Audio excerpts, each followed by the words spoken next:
नमस्कार। हरियाणा के साप्ताहिक मौसम पूर्वानुमान के इस बुलेटिन में आपका स्वागत है। मैं हूं देवेंद्र त्रिपाठी और आप देख रहे हैं मौसम तक चैनल।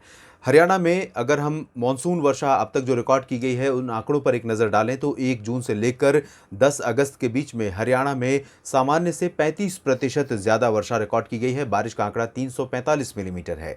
यूं तो आंकड़े ज़्यादा ज़रूर हैं, 35% का अंतर, 35% सरप्लस बारिश बहुत बड़ा अंतर है।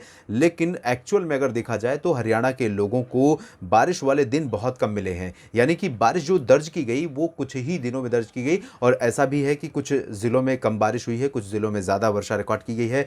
ज़्यादा वर्षा रिकॉर्ड की गई है अगर हम बात करेंगे तो इन पूर्वी क्षेत्रों में उत्तर से लेकर दक्षिण तक, जबकि पश्चिमी हिस्सों में जींद से लेकर हिसार और फतेहाबाद, सिरसा, इन सभी क्षेत्रों में सामान्य से काफ़ी कम वर्षा रिकॉर्ड की गई। लेकिन हिसार में और सिरसा में कुछ एक दिन ऐसे रहे थे जब बहुत व्यापक वर्षा पिछले दिनों रिकॉर्ड की गई थी।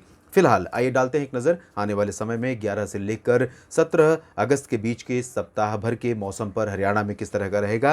तो आपको बता दें कि मानसून की अक्षीय रेखा अब उत्तरी हरियाणा पर पहुंची है और अगले कुछ दिनों तक इसका जो इम्पैक्ट है वो ना के बराबर रहेगा उत्तर भारत के क्षेत्रों में, क्योंकि इसको सपोर्ट नहीं मिलेगा, कोई सपोर्टिंग सिस्टम नहीं रहेगा और लगभग फतेहाबाद तथा आसपास के भागों से होकर ये गुजर रही है। इस तरह से इसका जो डायरेक्शन है रोहतक से होते हुए आगे जा रही है, धीरे धीरे और ऊपर की तरफ चली जाएगी और इसका इम्पैक्ट ना के बराबर हो जाएगा। लेकिन फुटहिल्स के क्लोज होने के कारण थोड़ा सा जो मॉइस्चर का इनपुट आ रहा है वेस्ट यूपी से होते हुए हरियाणा के ऊपर और उत्तराखंड तथा हिमाचल प्रदेश पर, उसका इम्पैक्ट ज़रूर दिख सकता है और इसकी वजह से पूरे सप्ताह भर अगर मैं कहूँ तो इसमें कोई अतिशयोक्ति नहीं होगी और गलत भी नहीं होगा, क्योंकि प्रोबेबिलिटी बन सकती है। यहाँ पर प्रोबेबिलिटी बन सकती है चंडीगढ़, पंचकुला से लेकर अंबाला और यमुनानगर, कुरुक्षेत्र तक ऑन एंड ऑफ हल्की वर्षा होने की पूरे सप्ताह 11 से लेकर 17 अगस्त के बीच में।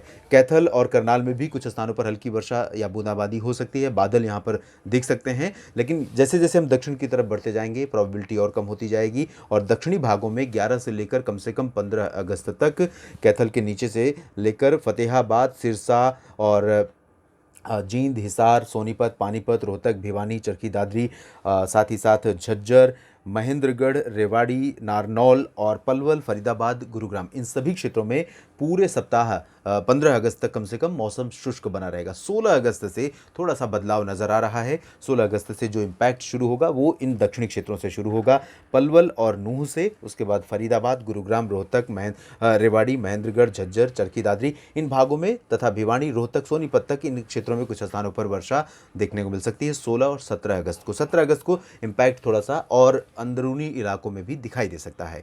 तो कुछ इस तरह से रहेगा पूरे सप्ताह भर में हरियाणा में मौसम। तापमान की अगर बात करें तो क्योंकि ड्राई वेदर रहने वाला है, वेस्टर्ली विंड चलेंगी और जब भी पश्चिमी हवाएं चलती हैं मौसम शुष्क रहता है, आसमान में बादल बहुत कम रहते हैं। ऐसे में धूप का इम्पैक्ट सीधा सीधा पड़ता है और अभी क्योंकि सूर्य जो है वो दक्षिणायन नहीं हुआ है, यानी साउदर्न हेमिस्फीयर में नहीं गया है, इस वजह से जो टेम्परेचर है वो निश्चित रूप से बढ़ जाएगा। अभी 35 डिग्री सेल्सियस से नीचे तापमान चल रहे थे, ऊपर पहुंच जाएंगे 37-38 डिग्री सेल्सियस ज़्यादातर इलाकों में। इन भागों में कहीं कहीं पर 40 डिग्री के करीब भी पहुंच सकता है, तो गर्मी थोड़ा सा परेशान कर सकती है। सप्ताह भर के इस मौसम पूर्वानुमान के बुलेटिन में भी इतना ही। आप बने रहिएगा मौसम तक चैनल के साथ। धन्यवाद।